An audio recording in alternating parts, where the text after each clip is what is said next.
So we're in, I think, is it the fifth or sixth week? Fifth week of this series. We missed a week because of Irma. So now we're in this series. Week 5, should have been 6, but we're going on, and it's called The Way. And today we're looking at the way out. Now, this isn't the way to get out of things. Actually, it's the way to get out of ourselves and out of our comfort zones, I would say. It's the way to serve out, to reach out. And so that's what we're looking at today.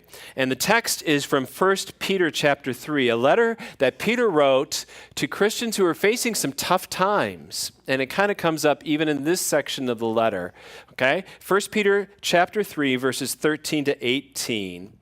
Now, he writes, who is there to harm you if you are zealous for what is good? But even if you should suffer for righteousness' sake, you will be blessed. Have no fear of them, nor be troubled, but in your hearts honor Christ the Lord as holy, always being prepared to make a defense to anyone who asks you for a reason for the hope that is in you. Yet do it with gentleness and respect, having a good conscience, so that when you are slandered, those who revile you, your good behavior in Christ, may be put to shame. For it is better to suffer for doing good, if that should be God's will, than for doing evil. For Christ also suffered once for sins, the righteous for the unrighteous, that he might bring us to God. Okay, so your mission, if you choose to accept it, okay, or your job, or whatever way you want to put it, is to absolutely confuse and befuddle your friends and neighbors. I don't want you to make sense to them. And you might be going like, well, that isn't hard. I don't make sense to anyone. I'm not talking about your sense of music, okay? What? You listen to that? Or what lawn ornaments are in your yard. I've got some neighbors that I go like, where did they get that? And why did they put it there? Don't you? It's not what we're talking about. And I'm not asking you to be illogical or irrational, but I am asking and calling, and I think Peter does, for us to have a different logic and a different rationality than what is the current trend in the current culture that we are in the middle of. And Peter brings that out in his letter to that church. So we're going to learn about this way out, this way that is different than the way that the world is acting right now. We talk about 3 different movements often that we believe disciples or followers of Jesus participate in. They follow what Jesus did, how Jesus lived. And we see he lived up, in, and out. He had a relationship with his Father. He prayed up. Last week we talked about prayer to a large extent and what that all means and what that's like. He lived in towards his disciples and followers, an intimate relationship. He loved them to the end. He served them to the point of washing their feet. And he actually served them all the way to the cross, right? And Jesus reached out. He reached out to his community and to those, even those who would reject him, who were turned against him. Up, in, and out. And we, as his followers, follow along the same path and live in the same way. And so today, we're looking at the way out. The way out. And I think we're going to learn 3 things from 1 Peter chapter 3 today. Okay? First of all, how this way is different, the difference of this way compared to the way the world is kind of set up, the logic this world has. Secondly, then, it's the power that this way has when we live in this way, the power, the freedom, the hope that we have that is so different than the world has. And then thirdly, how do you even get there? How do you live in that way? How can I get to that point? Because I think I read this and I read what Peter is talking about and go like, oh, man, wow, how do I have that? So all 3 of those points. So we're going to, first, of course, the difference. Okay? Now, if I would summarize the culture that we live in and the logic or the rationale behind this culture, I think the acronym that fits it best is WIFM. Have you ever heard of this? WIIFM. What's in it for me? That's how this culture is set up. So I just Googled that this week, and you can get like 100 different sites, a lot of them on marketing, by the way. And this one put it this way, just one of the sites, this is what it said at the top. How often are you asked a favor? How do you decide whether or not to extend the favor? You probably decide based on the relationship you share with this person or organization, and 2, with them, or what's in it for me. When it comes to marketing yourself or your work or building your career, you have to assume there is no such thing as altruism.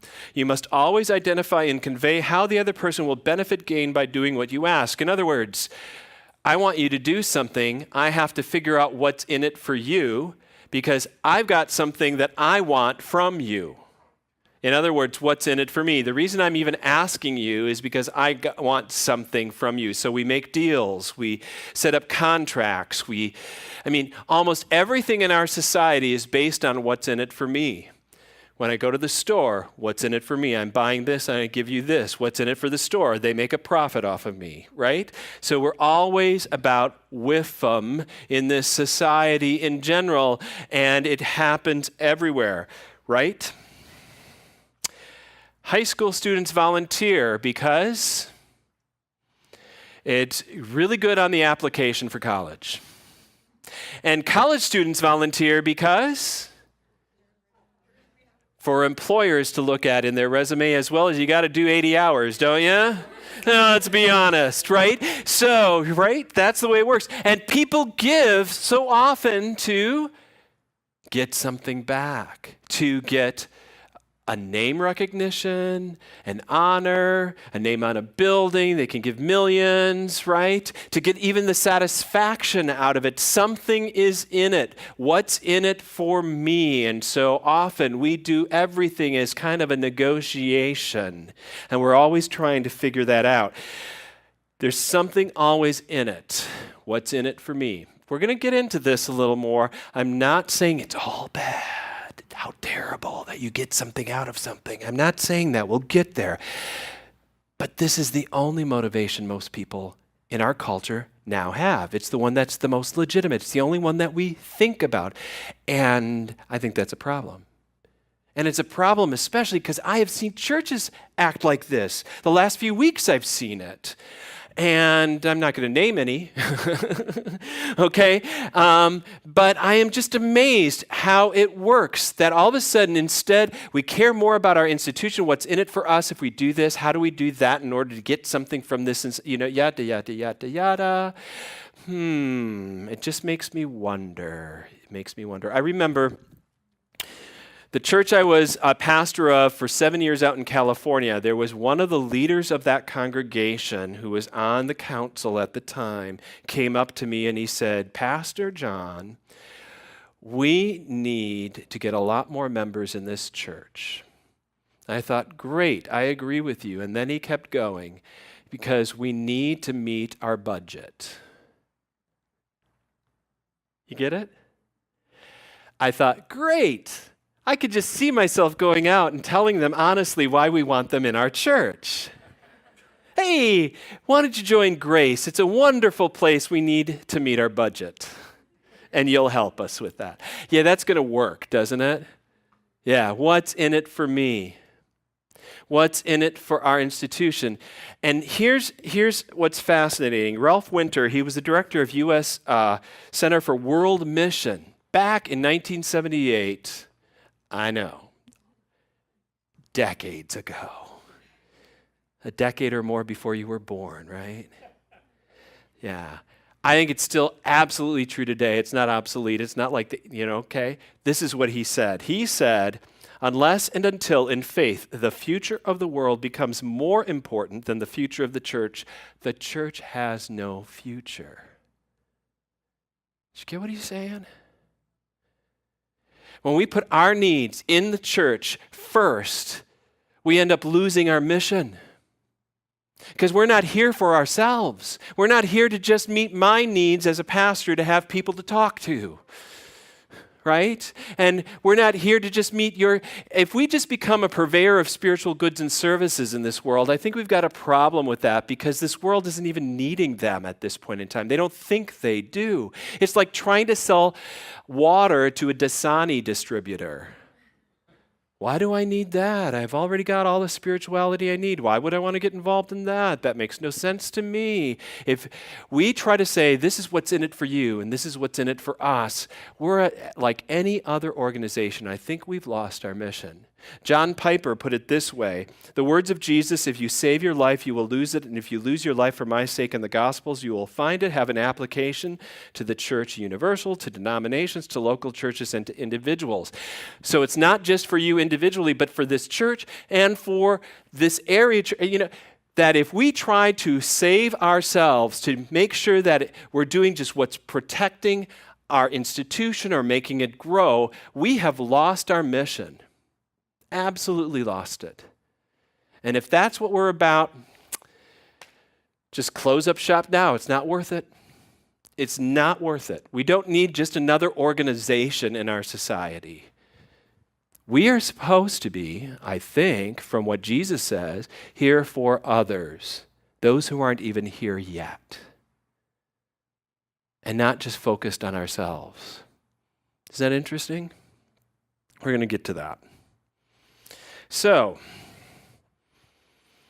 it's not just American culture that's into WIFM. What's in it for me? I think Peter's culture, when he wrote this letter, that's exactly what was going on in the pluralistic Roman culture of his day. Everybody was just kind of shopping around for religion or this or that. And the Christians were struggling with that attitude in their society. But not just pluralistic Roman culture.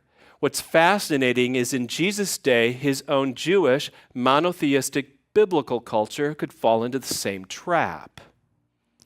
In the Sermon on the Mount, this is 3 chapters of Matthew where Jesus sits down and teaches his disciples.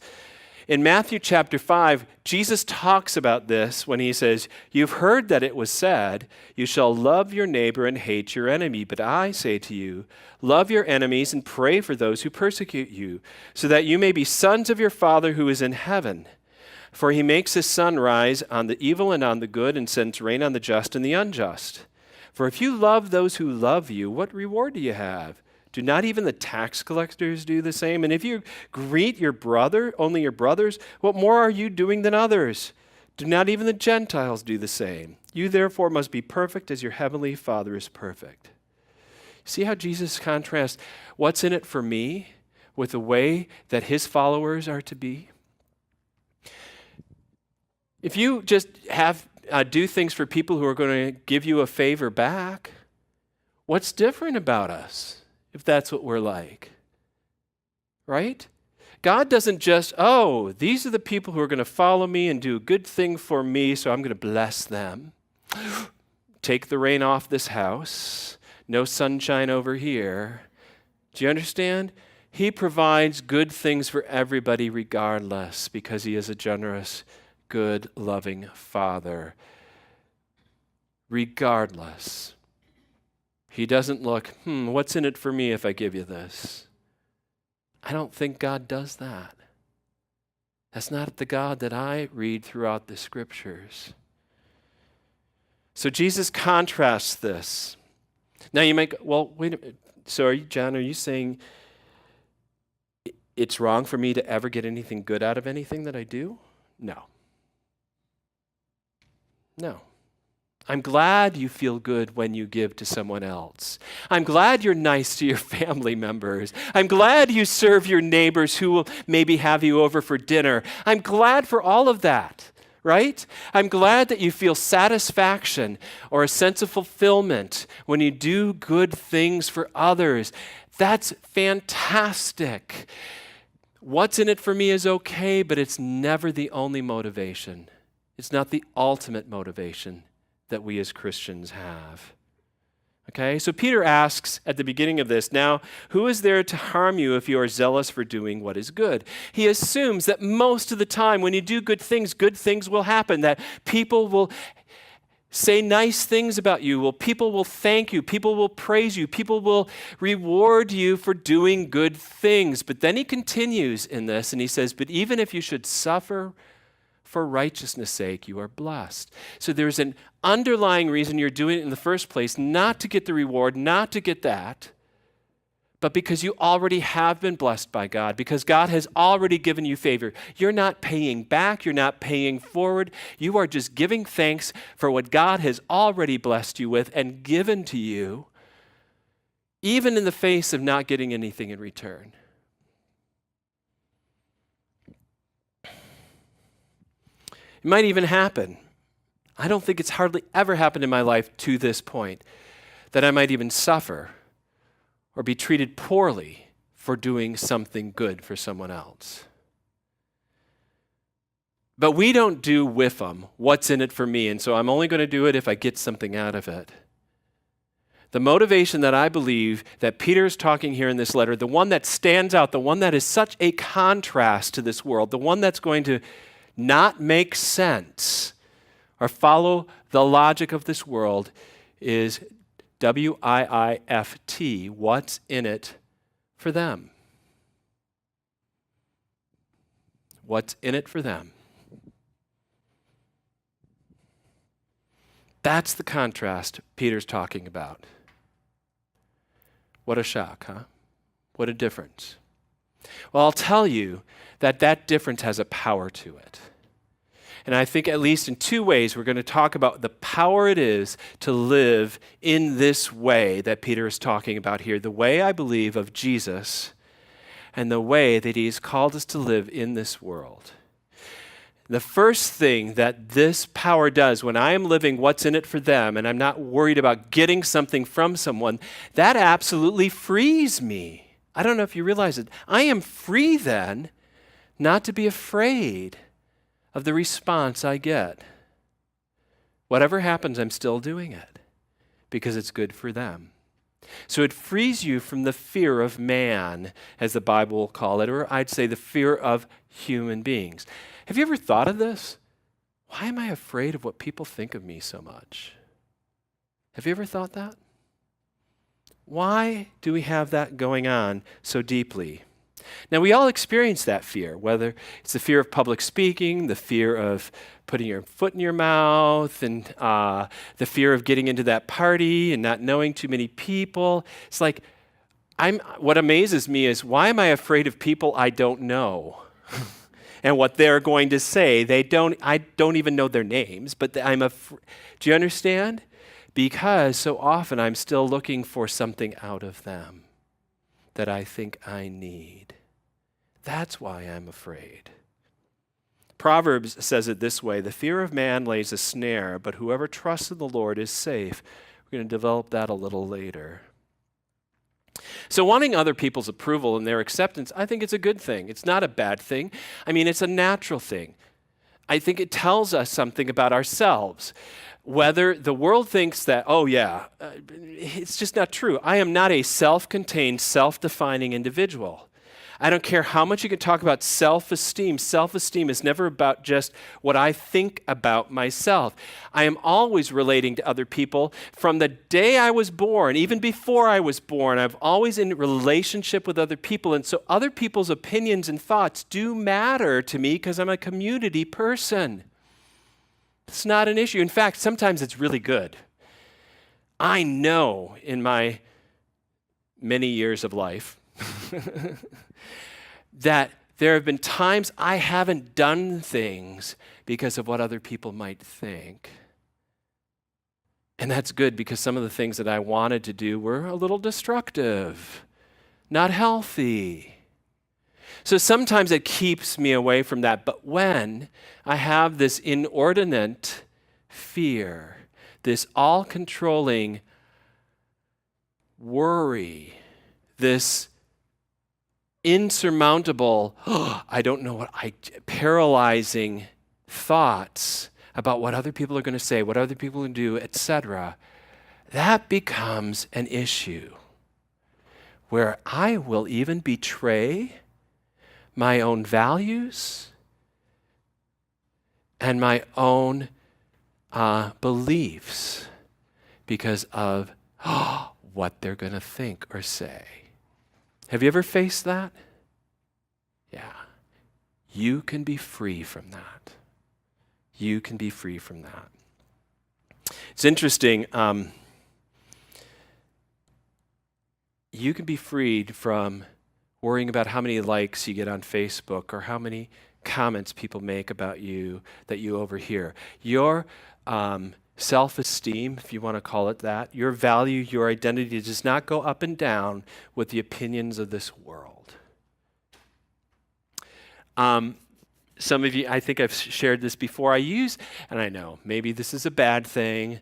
I'm teaching 2 different classes at FGCU right now. I've got about 90 students between the 2 of them.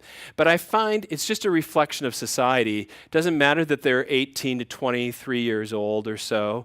In this class, it could be that they were 40 years old. They'd be about the same in some ways, but it's a nice cross-section of our society. One of the things I ask at the beginning of the class is, how do these students want to grow from taking this course or their education?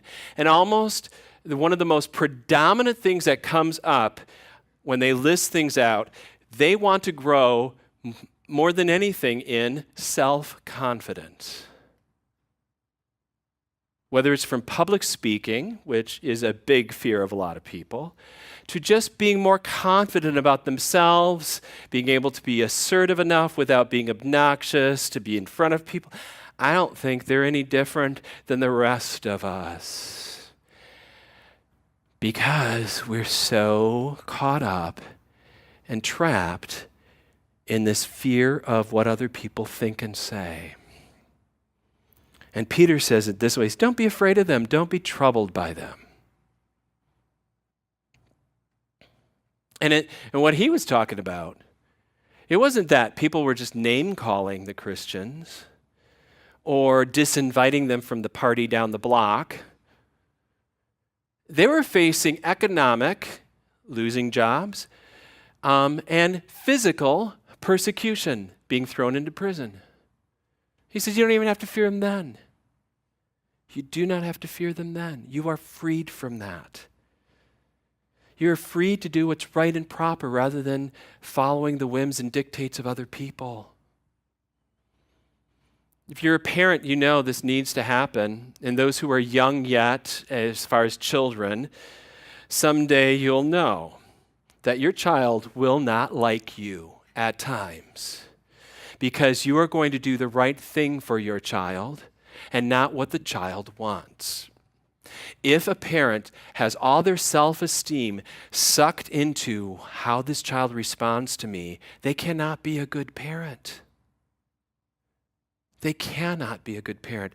There have been times that my children, I think, I can't name any, have said when they were younger, I hate you because of what I said to them. No more TV, no more this, you got to eat your meat, you name it, right?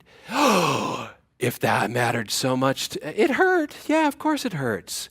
But if I just did whatever made them happy, I'd be a terrible parent.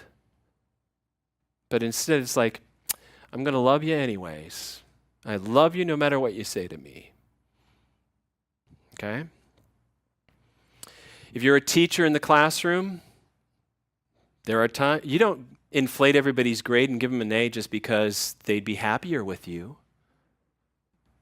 Right? I know you're hoping that would happen to your professors and other, but no. Because it's not the best thing for them. And for a Christian, as we follow Jesus, sometimes we even do good for our neighbors and care for our neighbors, and they may look at us and still malign us or look back at us and say, they're so hypocritical, they have these standards they don't even meet. And I would say, yes, we do. We have standards we don't even meet. But I'm not going to lower my standards just because it's easier on me. I'm going to live with the reality of those standards anyways. And know I need God's forgiveness day after day after day, and I'm going to keep working at it. So sometimes you just do what's best anyways. You're free to do that, Peter says. The second thing I think it gives us is it gives us hope. He says this, Peter says, you always are prepared when they ask to defend the hope that is in you with gentleness and respect. You've got hope. Hope. Christians don't just live for today and not for just tomorrow or what we see in the next few weeks or months or years or even in the 80 or 90 years of our lifespan. I didn't bring this up in my last. So I found out today, one of my members from I found out this week on Facebook, one of my members, Viola Bra, from my church out in California, is still alive, which amazed me because when we left, she was 93. She's 108. 108 years old. And she's still got she's just wearing the stylish clothes, got the jewels. She's in a wheelchair now. How did this fit in? Okay, she has hope. She's not even living for the 108 years she's got, right? She's not looking to this. She's always looking to the future. The Christian has a future that is secure and sure. And because of that, it affects our present. Paul put it doesn't matter if you live or die, whether you live 108, 112, 100 years old, 80, 70, 40, 50. Whether he said, if we live to the Lord. If we die to the Lord. Whether we live or we die, we are the Lord's. That is, we've got such security in where we're going, what we've got, what our future is, that today we can handle the ups and downs. And we can handle things not going our way. And we don't have to have everything right now. We've got it all in Jesus Christ in the future. So, that's a big contrast. Most people don't have a lot of hope. Not a lot of hope. I don't know if you realize this, but our society right now, a lot of people are really scared as to what the future of our society is. They're wondering, where are we headed? Civil war? I mean, I've heard this to just, where are we headed in this world? Are we supposed to eat, drink, and be merry for tomorrow we might get nuked by North Korea? Do you understand what's going on? There's not a lot of hope in this world. It is, as Hans Schwartz wrote, we live in an apocalyptic age. That is, we have this sense of dread that something bad is going to happen and this whole world could end. But, he says in this quote, we live also in a largely secularized age, so that the only hope that we have, the only horizon people see is what they can see right in front of them, the possibilities of this world. And that's the big problem. They realize this world is not going to last forever, but there is nothing beyond that they can even look at. We as Christians have that hope.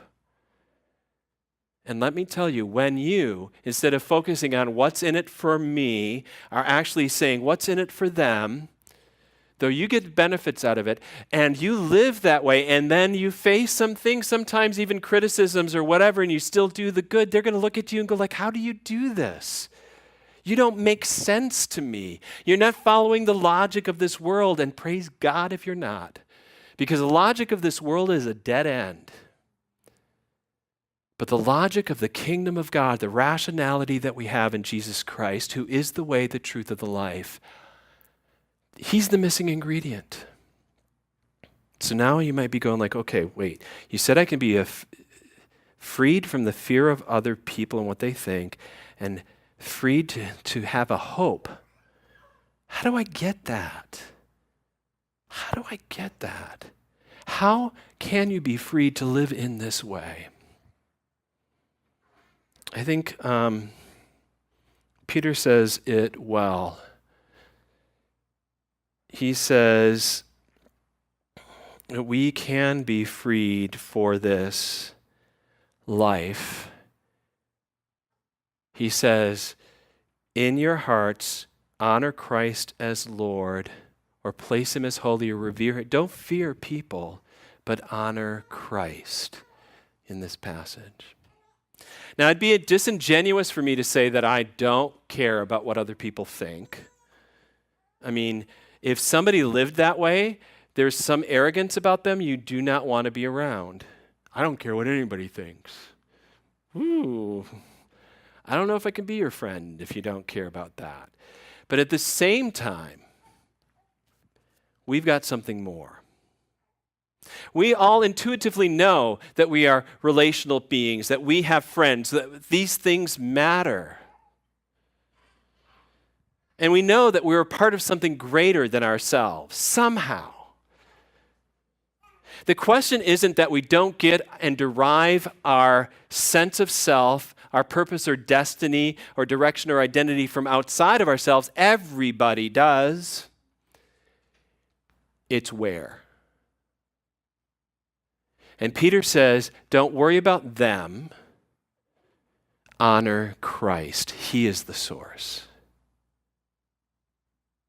He is your identity, your destiny. He is the way, the truth, the life. He is the one who treasures you above all else. I don't know if you realize this. Jesus didn't live by whiffim. What's in it for me? I mean, I know it's almost humorous to try to picture Jesus ever saying those words. You know? The blind man comes up to him and says, Jesus, give me my sight. And Jesus says, so what's in it for me? And it doesn't compute, does it? Because we know he lived completely for others. But think about this, there was nothing in it for him. The way that he was born into this world, that he would suffer in this world, that he'd come and be vulnerable in this world as a little baby born into poverty. What's in it for him to do that? To be a refugee and out of his country. What's in it for him? What's in it for him all the way along? His friends deny him, betray him, forsake him. The empire sanctions his crucifixion, his execution. What's in it for me? Nothing. Because he was doing everything for you. What's in it for them? It was his constant thought, his constant process to glorify his Father and to serve others completely. And that's why I am saying he can be the center, your joy, your identity, your purpose, your meaning, your direction. You can have it all from him because he wants to give it all to you. Where your treasure is, Jesus says, your heart will be also. You are his treasure, and that's where his heart is. He can be your treasure as well. Peter said, for Christ also suffered once for sins, the righteous for the unrighteous, that he might bring us to God. It's exactly what he did. He suffered our unrighteousness. By all rights, he shouldn't have had to go through any of it. He did it all for you. All for you. Nothing will ever separate you from his love. There's nothing. He'll pour it out again and again. And so even when you go through difficult times, he's right there with you. He's walking with you. He's crying with you. He's holding you up. He's guiding you. He's directing you. He's your constant source. He's your constant presence of his goodness and grace. So that's the power that we need in order to not be afraid of what other people think and have that sense of hope. Where are you? Are you kind of seeing right now, after all of this, I've been living a whiffum life up until this point, almost constantly asking that question, what's in it for me? And boy, it just is shallow, and I want more than that. That doesn't fit with what I've been made for. Are you wondering what it's like not to fear what other people think of you? Are you wondering what it would be like to have such a hope that no matter what, well, Jesus is here right now with his words, his promises. Jesus is here right now to be your way, your truth, and your life. Just ask him in. And